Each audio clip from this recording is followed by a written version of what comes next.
Vamos imediatamente para a próxima palestra com o professor Antônio Corrêa Lacerda, professor doutor pela Unicamp, coordenador do Programa de Estudos em Economia Política da PUC São Paulo.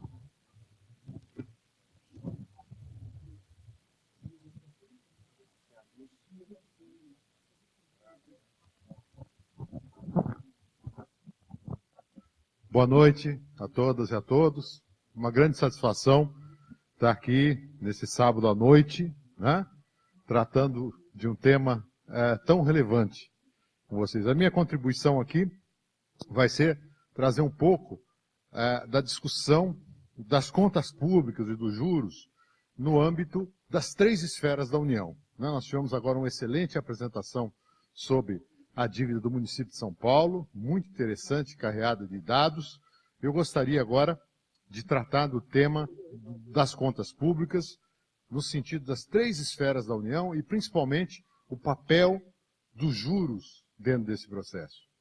A gente tem um problema hoje, que já foi, de certa forma, tratado aqui nas mesas anteriores, e eu gostaria de reforçar, que é, em decorrência desse processo de financiarização que se observou na economia mundial a partir das últimas 2 décadas do século passado e que a gente convive hoje, né, em que predomina a questão das finanças sobre as pessoas, sobre a atividade produtiva, sobre os salários, sobre os benefícios sociais, né, há uma predominância do debate econômico que foi totalmente cooptado, sequestrado, eu diria até abduzido pela questão financeira, né? Então, a economia, que é uma ciência social por natureza, se restringe no debate público, especialmente na grande mídia, na questão financeira de curto prazo. Então, as finanças ditam o restante e não o contrário, tá certo? E no que se refere especialmente ao papel do Estado e das contas públicas, é repetido exaustivamente pelos relatórios divulgados pelas grandes consultorias, pelos economistas dos bancos, meus colegas, né? Meus colegas só porque temos a mesma profissão, porque eu penso totalmente diferente deles, mas são meus colegas. E quando eu presidi o Conselho dos Economistas, eu convivia com eles, né? Faz parte do processo.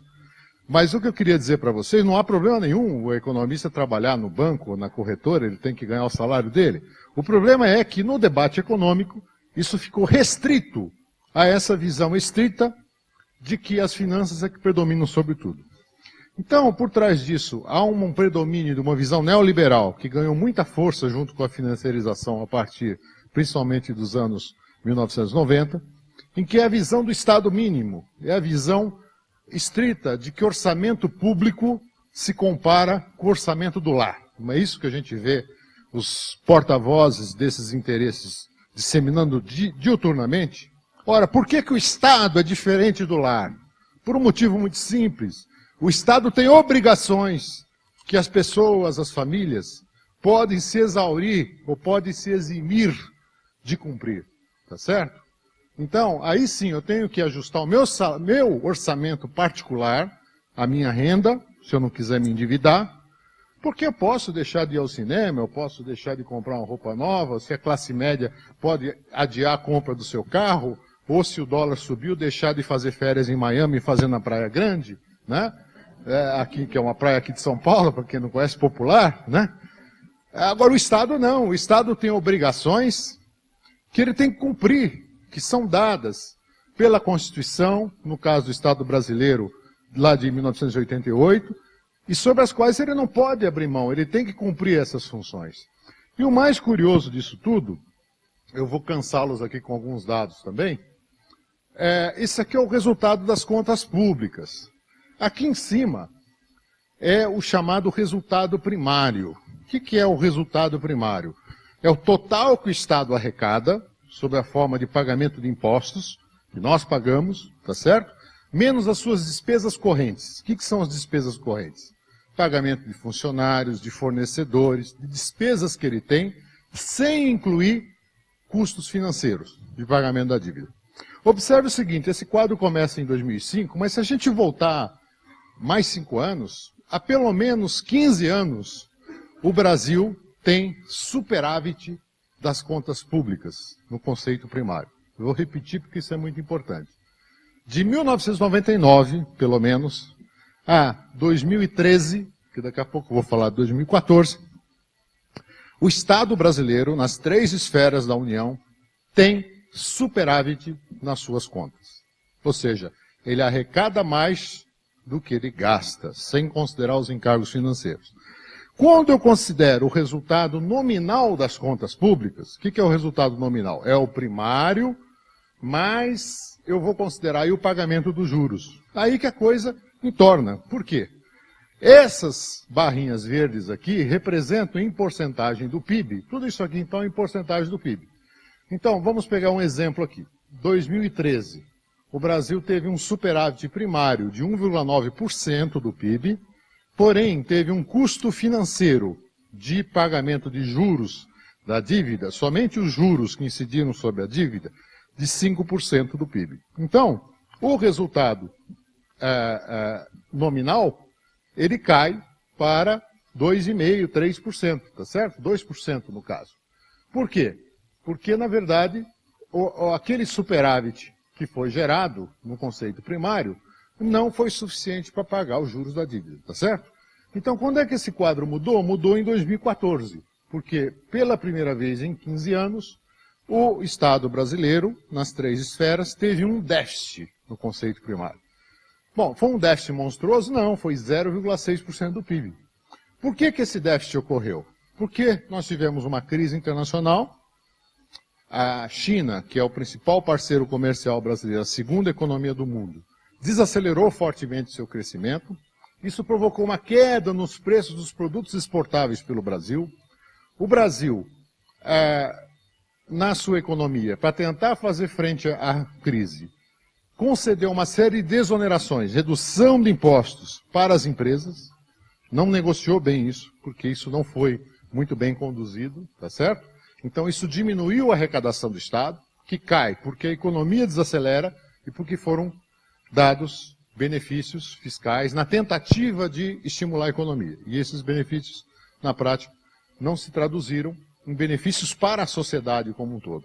Então, o que aconteceu foi que gerou um déficit. Bom, gerou um déficit, já começou o terrorismo na mídia, nos bancos, nas corretoras, nas consultorias, né? Não, porque o Brasil está num descalabro fiscal. Quantas vezes a gente já ouviu essa palavra? Num descalabro fiscal. Bom, tudo bem, se a gente for ver hoje quantos países têm uma situação fiscal parecida com a brasileira, são pouquíssimos países que têm um déficit tão pequeno, um déficit muito baixo. Então, quando o governo Dilma II assumiu, constituiu nova equipe econômica, que aqui já foi comentado quem é que faz parte, etc. Primeira medida, vamos fazer o tal do ajuste fiscal. O que eles chamam de ajuste fiscal? É cortar gastos, no conceito deles, e tentar elevar as receitas. Mas, o que é importante aqui? O custo do financiamento, que é exatamente o pagamento de juros, subiu em 2014 e principalmente quando é que sobe? Em 2015. Por quê? Não por acaso, porque junto com o tal do ajuste, as taxas de juros Selic, que praticamente dominam grande parte, direta e indiretamente, do custo de financiamento da dívida pública, e que já eram as mais elevadas do mundo, foram aumentadas ainda mais para 14,25%, que é o nível atual. O que acontece com o gasto com juros? Explode. Chega a 9% do PIB. 9% do PIB, de custo de financiamento da dívida. Percebe? Então, vocês percebem que esse processo, esse jogo, ele não é neutro, né? Quer dizer, na verdade, quando há um discurso de que tem que ser o Estado mínimo, que você tem que cortar gastos, na verdade, por trás disso está um forte interesse em reservar uma parcela cada vez maior de recursos para o pagamento de juros da dívida. Como você não gera o suficiente, isso vai para onde? Para a dívida pública, tá certo? Então, cada déficit que você tem a cada ano, ele vai aumentando a dívida pública. Onde é que está o furo do raciocínio da ideia do Estado mínimo, do controle das contas públicas? Esse mesmo Estado, que tem obrigações que são lhe dadas constitucionalmente, como é o caso do Estado brasileiro, ou qualquer outro Estado, que em geral é deficitário, ele pode sim, e deve fazer uso do endividamento para suprir essas necessidades. Porque, do ponto de vista do investimento, né, na dinâmica macroeconômica, o Estado tem um papel indutor importantíssimo. Então, naquele momento, principalmente, que é uma retração dos investimentos privados, o Estado, sim, pode sair à frente, se endividar, para estimular esses investimentos. Esses investimentos serão um efeito multiplicador para a economia. Ou ainda, estimular os benefícios sociais para amenizar os efeitos da crise, ou ainda diminuir disparidades sociais, como é o caso brasileiro. Os dois casos valem para o Brasil. Qual é o problema da nossa dívida? O problema da nossa dívida é que ela é aumentada somente pelo efeito financeiro. Ou seja, nos últimos 15 anos, a dívida brasileira, cujos números vocês já viram aqui, estão inclusive no excelente trabalho feito pelo pessoal da auditoria da dívida, ela não cresceu porque o Estado brasileiro investiu mais ou ampliou os benefícios sociais. Ela cresceu pelo componente financeiro da dívida, ou seja, as estratosféricas taxas de juros que são cobradas sobre a dívida pública, tá certo? Então isso é uma transferência direta de renda de todos nós que pagamos impostos para os privilegiados que são o sistema financeiro e os rentistas. Então nós criamos uma cultura do rentismo no Brasil. Este ano, somente de juros, nós vamos pagar 525 bilhões de reais. Quer dizer, é só o componente de juros, não estou falando aqui de amortizações, tá certo? Só juro sobre a dívida pública.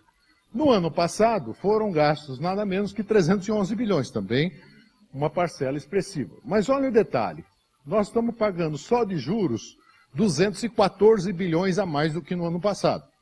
E o governo tenta empurrar a goela abaixo uma CPMF que, segundo ele próprio, vai render 30 bilhões de reais.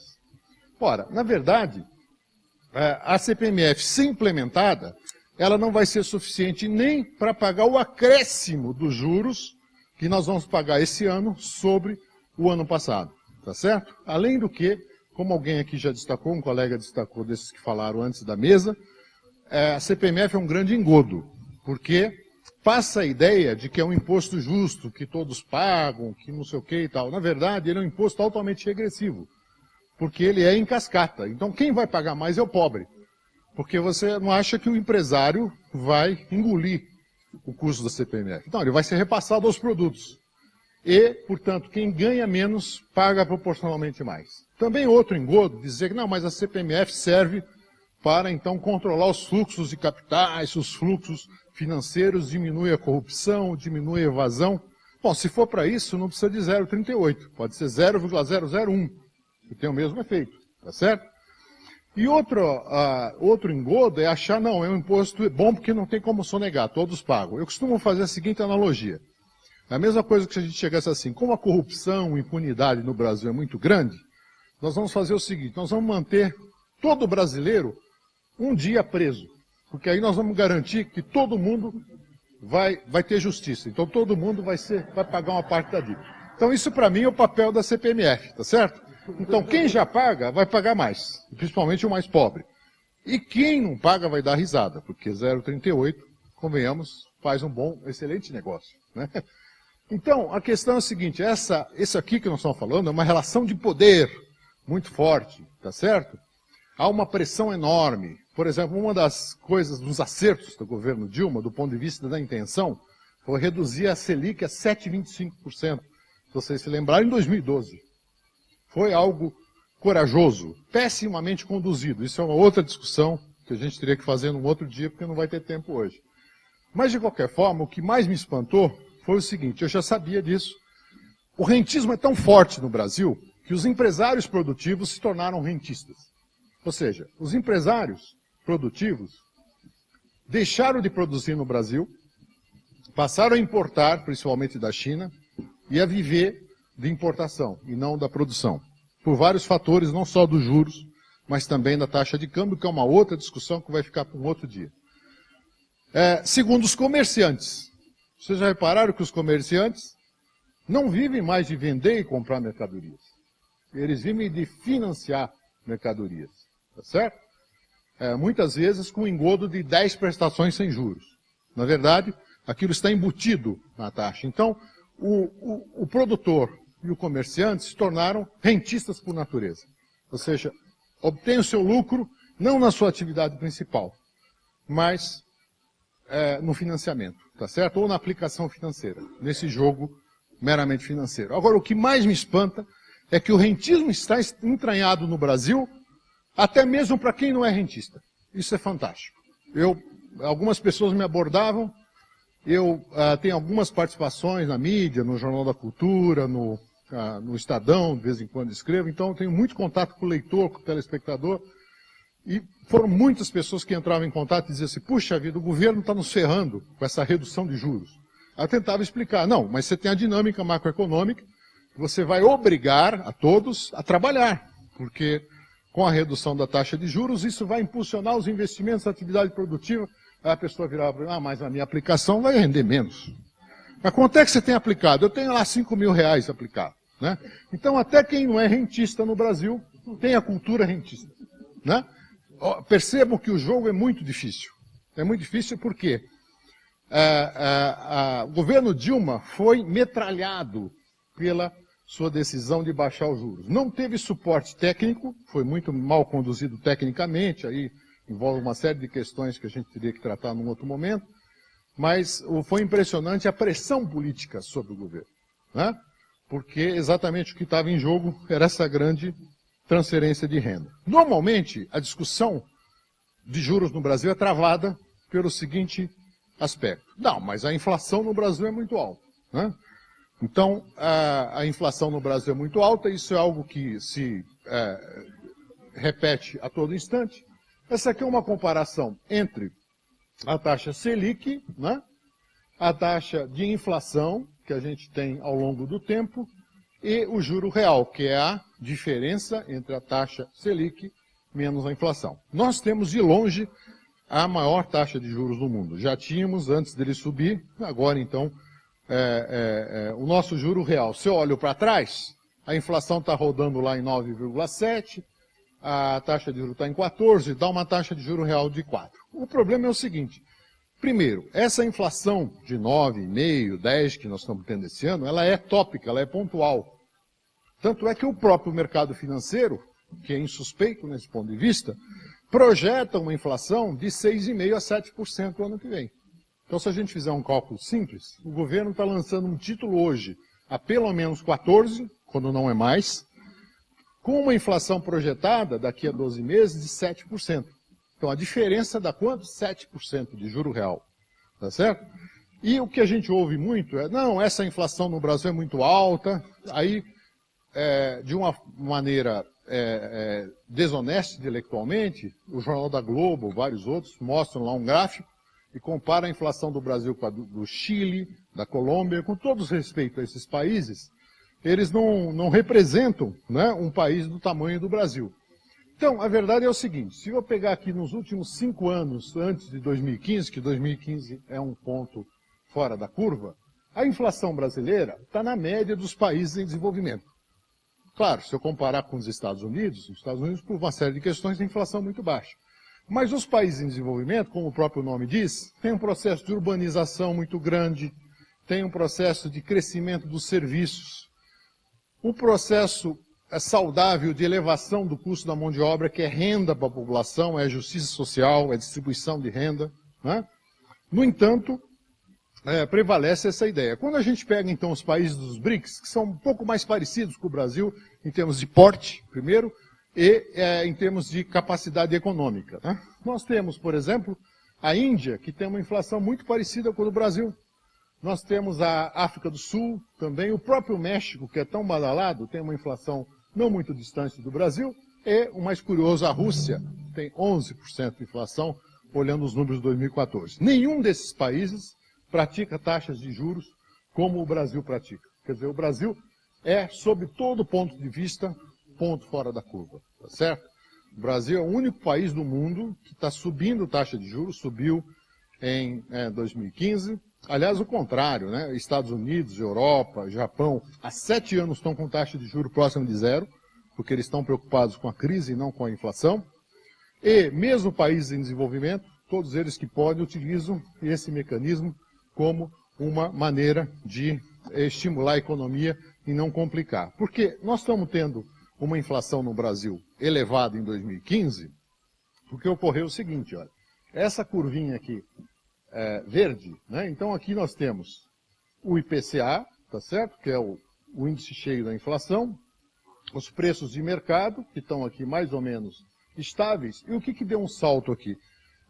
São chamados preços administrados. Houve uma pressão enorme sobre o governo, né, que ele controlou os preços de combustíveis, transportes públicos e energia, e ele resolveu corrigir tudo de uma vez só. Uma barbeiragem, outra barbeiragem do governo Dilma, né, e que está nos custando muito alto, né, porque evidentemente isso gera argumento para a elevação dos juros e mesmo não sendo um problema de demanda. Normalmente, se você pegar os livros textos da linha mais ortodoxa, ele vai recomendar elevar os juros para quê? Para diminuir demanda. Nós estamos ao contrário, a demanda está caindo, o PIB esse ano no Brasil vai cair 3%. E fica essa loucura de elevação de juros, né? E outro argumento que se usa muito, não, mas a dívida brasileira, em proporção do PIB, é muito elevada. Também outro engodo, né? Outra camuflagem que se faz dessas questões. A maioria dos países tem endividamento muito superior ao PIB. O Japão tem 300%, a própria Grécia, que tem quase 200% da dívida em relação ao PIB, não paga proporcionalmente o que o Brasil paga. Então, quer dizer, o que eu estou querendo passar aqui como mensagem? Nós temos um desafio enorme, para além das questões que estão muito bem colocadas, que são de discutir o passado, de como essa dívida se formou, é discutir o futuro dessa dívida. Quer dizer, como é que se dá a base de financiamento, de correção dessa dívida a partir da formação de um mecanismo perverso de crescimento das taxas de juros, né? Porque isso não onera só o Estado brasileiro, né, de uma forma muito grande. O deputado relator, Ivan Valente, do orçamento, Ricardo Barros, fez uma proposta indecente de cortar 10 bilhões do Bolsa Família, tá certo? O Bolsa Família atende a 50 milhões de pessoas com 25 bilhões de reais ao ano. Nós vimos lá, só de pagamento de juros, serão 525 bilhões esse ano. Ou seja, 26 vezes o programa Bolsa Família. E a gente ouve essa proposta indecente de reduzir o orçamento do Bolsa Família. Quer dizer, esse predomínio, essa ditadura dos juros no Brasil está nos matando, vai continuar nos matando, e é algo que eu já digo aqui não é fácil de resolver, que não é só uma questão técnica, é principalmente político. Se alguém tiver alguma dúvida, veja no meio da crise qual tem sido o lucro dos principais bancos brasileiros, né? Só no segundo trimestre desse ano, no auge da crise, os 3 maiores bancos privados do Brasil lucraram 15 bilhões de reais, em um trimestre apenas, né? Porque realmente, além do que, há outros efeitos dessa taxa de juros. Ela trava o sistema de crédito e financiamento, né? Com a campanha que tem sido feita diuturnamente contra o Estado e contra os bancos públicos, nós ficamos sem alternativa. Porque o setor privado não se interessa em financiar a infraestrutura e as empresas, porque ganha muito mais financiando o Estado sem fazer nada. E os bancos públicos, que fariam esse papel, pelo menos em parte, estão atados, de mãos amarradas, principalmente o BNDES, né, como a gente tem visto. Então, o tema que eu gostaria de deixar aqui como contribuição é a mobilização que nós vamos ter que fazer para, adicionalmente, a questionar o passado, e isso é legítimo, a estabelecer novas bases para o futuro. Porque a continuidade desse processo nos levará à inviabilização do projeto de nação brasileiro, tá certo? Que tantos progressos teve nos últimos 20 anos, e especialmente nos últimos 12 anos, tá certo? Por mais que a gente possa questionar várias coisas, houve um avanço inequívoco do ponto de vista da justiça social no Brasil nos últimos 12 anos. E é preciso preservar isso.